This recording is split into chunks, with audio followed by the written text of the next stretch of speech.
No helmet no fuel কার্যক্রম সারা দেশে চালুর নির্দেশ দিয়েছেন সড়ক পরিবহন ও সেতুমন্ত্রী।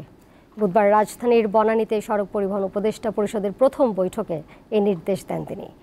এই সময় দেশের 22টি মহাসড়ক ও রাজধানীতে ইজি বাইক বন্ধ এবং মেয়াদ উত্তীর্ণ গাড়ি জব্দের নির্দেশ দেওয়া হয়। যে গাড়ি অ্যাক্সিডেন্ট করেছে তার বয়স 43 পত্রপত্রিকা নিউজ, সেটা আপনাদের নজরে পড়েনি। এই শহরে গাড়ির দিকে তাকানো যায়। সারা দেশে সড়ক দুর্ঘটনা অনেকটাই নিয়মিত ঘটনা, যা নিয়ন্ত্রণে কার্যকর উদ্যোগ না নেয়ায় বিআরটি এর চেয়ারম্যানের উপর ক্ষোভ প্রকাশ করলেন সড়ক পরিবহন ও সেতুমন্ত্রী। পুরো বাংলাদেশ করতে হবে, নো হেলমেট নো ফুয়েল, এই নীতিতে আমরা যাব। এটা একটা সিদ্ধান্তই আমরা নিলাম আজকে। একটা দুটা কাজ করি না, মানুষ দেখুক এবং বাস্তবের সুফলটা আমরা পাই। দেশে বিআরটি এর নিবন্ধিত ট্রাক ও বাস আছে প্রায় 4.5 লাখ।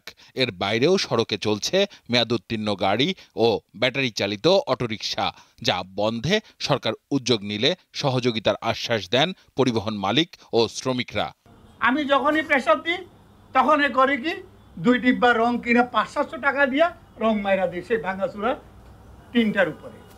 আমি চেয়ারম্যানকে বলছি এরকম কয়েকটা ধরে কেটে ফেলেন রাস্তার উপরে, দেখুক সবাই। আপনি কেন এই প্রিমা কোম্পানি আলাদের মোটা তাজা করতেছেন?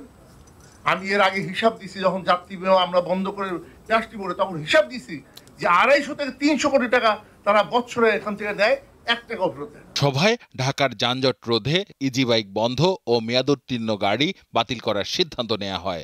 ব্যাটারি চালিত রিক্সা এবং অন্য বাহন, মাননীয় মন্ত্রী মহোদয়, সভাপতি মহোদয়, এটাকে কোনোভাবেই নিয়ন্ত্রণ করা যাচ্ছে না। এই ব্যাপারে কঠোর থেকে কঠোর হতে হবে। যদি আজকে পুলিশ যদি চায়, ডিএমপি যদি চায় আজকে ঢাকা শহরে কোনো লেগুনা চলবে না, তাহলে কিন্তু চলবে না। সভার সিদ্ধান্ত অনুযায়ী খুব দ্রুত সিদ্ধান্তগুলো বাস্তবায়নে সংশ্লিষ্ট বিভাগগুলোকে নির্দেশনা দেয়া হয়। আসিফ জামান, দীপ্ত সংবাদ, ঢাকা।